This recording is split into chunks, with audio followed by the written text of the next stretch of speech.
मजबूती मिल रही है और मैं मानता हूं कि रायबरेली के लोग यहां पर मन बना के बैठे हुए हैं क्योंकि पूरे देश की निगाह इस चुनाव पर है और भारतीय जनता पार्टी पूरी ताकत लगा रही है, सब संसाधन लगा रहे हैं और खूब सत्ता का दुरुपयोग हो रहा है।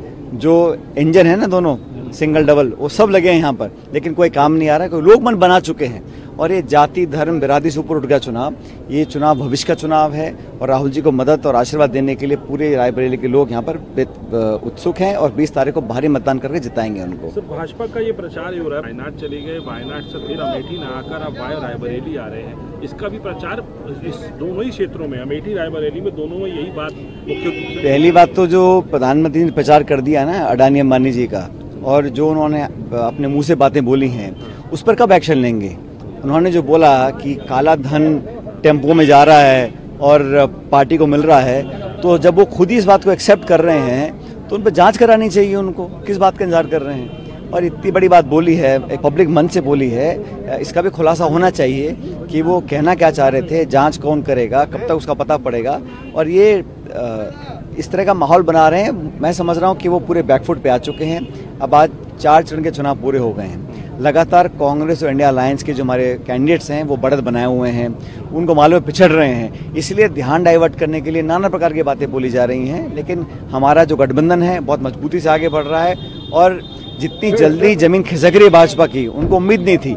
इतना यहाँ पे बढ़त हम लोग बनाए हुए हैं, इसलिए थोड़ी बौखलाहट का मुझे एहसास उनके भाषणों में हो रहा है। जो राजस्थान से भी आपने कुछ लिया है क्या झटका राजस्थान? मैं आपको फिर बता रहा हूँ कि जो उत्तर भारत के जो जहाँ पे मुकाबला बाइपोलर है, जहाँ कांग्रेस भाजपा का सीधा मुकाबला है, उन राज्यों के अंदर कांग्रेस पार्टी बहुत बेहतर करेगी, बल्कि भाजपा से ज़्यादा सीट हम लोग जीत कर जाएंगे।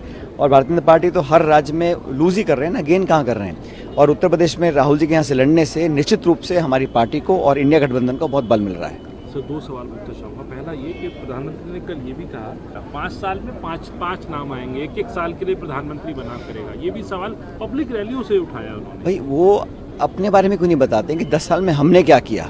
10 साल में कितनी महंगाई कम करी, कितने रोजगार पैदा किए, कितना निवेश हुआ। अब ये बातें वो कर रहे हैं, कभी मंगलसूत्र की कर रहे हैं, कभी वो भैंस छीनने की कर रहे हैं, कभी वो विपक्ष पे आरोप लगा रहे हैं। और मैंने हमेशा देखा है लोकतंत्र में विपक्ष हमेशा सत्ता पक्ष पे आरोप लगाता है। मैंने पहली बार देखा है कि सत्ता पक्ष विपक्ष पे आरोप लगा रहा है। और किस बात के आरोप हैं? बेबुनियाद, कोई सर पैर नहीं है, लेकिन बस माहौल खड़ा करने के लिए बातें बोली जा रही हैं। मंच पे आपको 10 साल का अपना रिपोर्ट कार्ड दिखानी चाहिए अपना, कि हमने ये काम किया, हमने किसान की आमदनी दुगनी करी कि नहीं करी, हमने 2 करोड़ रोजगार दिए कि नहीं दिए। उस पर चर्चा तो करते नहीं हैं। चीन हमारी सीमाओं में कैसे घुस रहा है, उस पर कोई जवाब देते नहीं हैं। वो तो कभी राहुल जी पे अटैक करना है, कभी परिवार पे अटैक करना है।